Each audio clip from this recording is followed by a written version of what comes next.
Hello, it's Molly Reamer with Bridget's Grove in 30 Days of Goddess, and I just wanted to speak very briefly about why I continue with the 30-day space, with the 30-day container.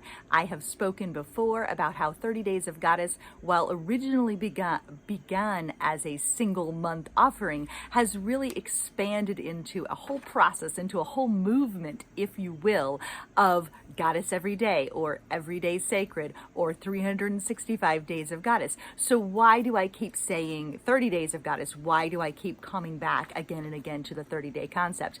And it is multifold. One is that I love the fact that the 30 days is a discrete container. It invites us in. It has a beginning, a middle, and an end, and then it invites us to continue. So I could say Goddess Every Day or 365 Days of Goddess. That is my other hashtag. That's one of the things that, you know, on a devotional path, on a goddess-centered path, it really is about Goddess Every Day. It really is about 365 Days of Goddess. It really is about making a space for the sacred in your every single day, not just for 30 days. But the 30-day container gives us an opportunity to recommit every month. It gives an opportunity for us to keep our promise, to make a new promise, to make a new vow. And it gives us a container in which to create, in which to be mindful, in which to connect, in which to be held.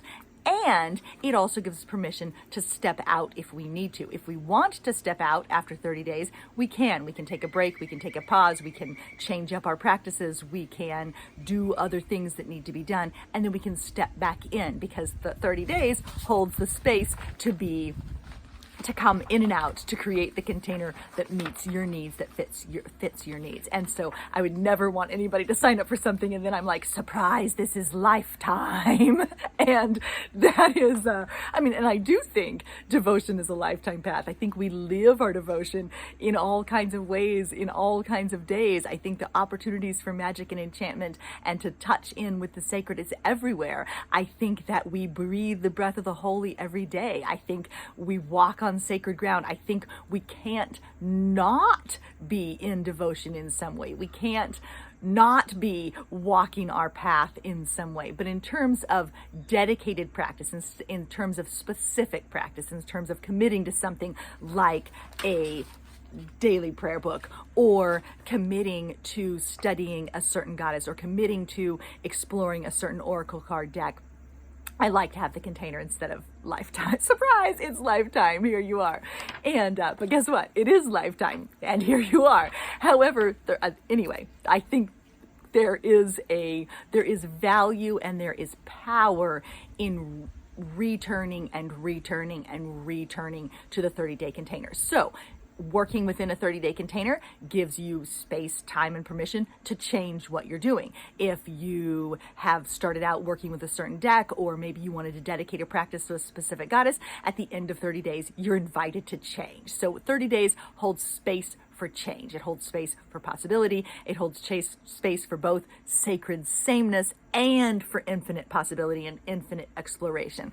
And there's something really satisfying and really fulfilling about getting to the end of the month, having your prayer book all filled out, having the sense of satisfaction of a completed project, something finished, a promise made and kept, a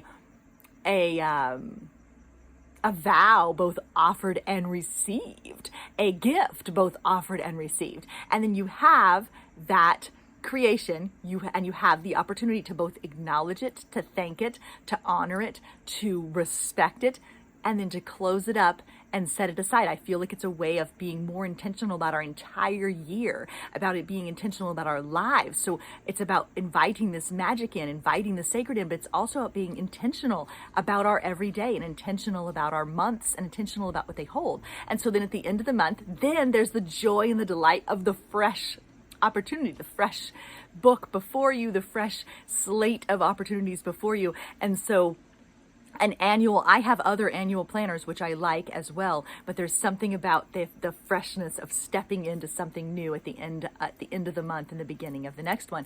And I think part of that is psychology, like it is human nature to both crave the comfort of familiarity and the novelty of something new. And to me, 30 Days of Goddess and the ongoing expansion of the prayer books and the invitation into each new month holds space for both of those things. So we have the comfort and the familiarity of the process being, reasonably the same, though we can shake it up and change things as we want to.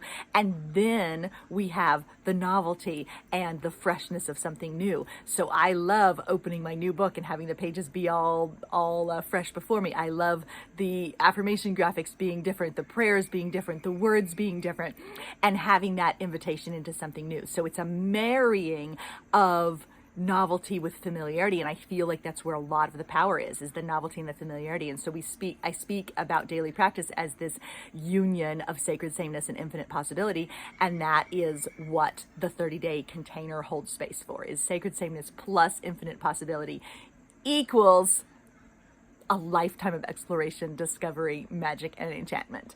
And so that is why I keep sticking with the 30 days, is because each closure of each month is an invitation to begin again. It's an opportunity to renew, to review, to recommit, and to make a new promise or to keep your same promise.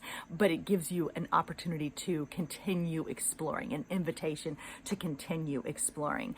And that is, it's also an opportunity to, it's a nice amount of time to actually see devotion in action. So you could, I have the free 7 Days of Goddess class. You could have a 7-day practice. You could have a 14-day practice. You could have a 21-day practice.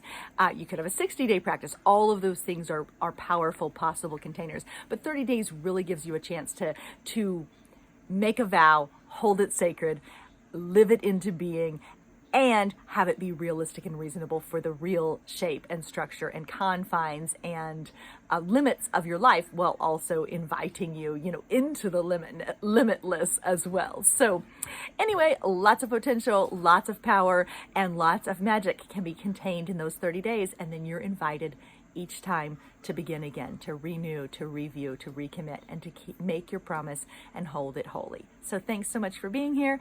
And I look forward to continuing to see what you uncover and discover as you walk on these 30-day devotional journeys with me and with the sacred in your days. Thanks for being here.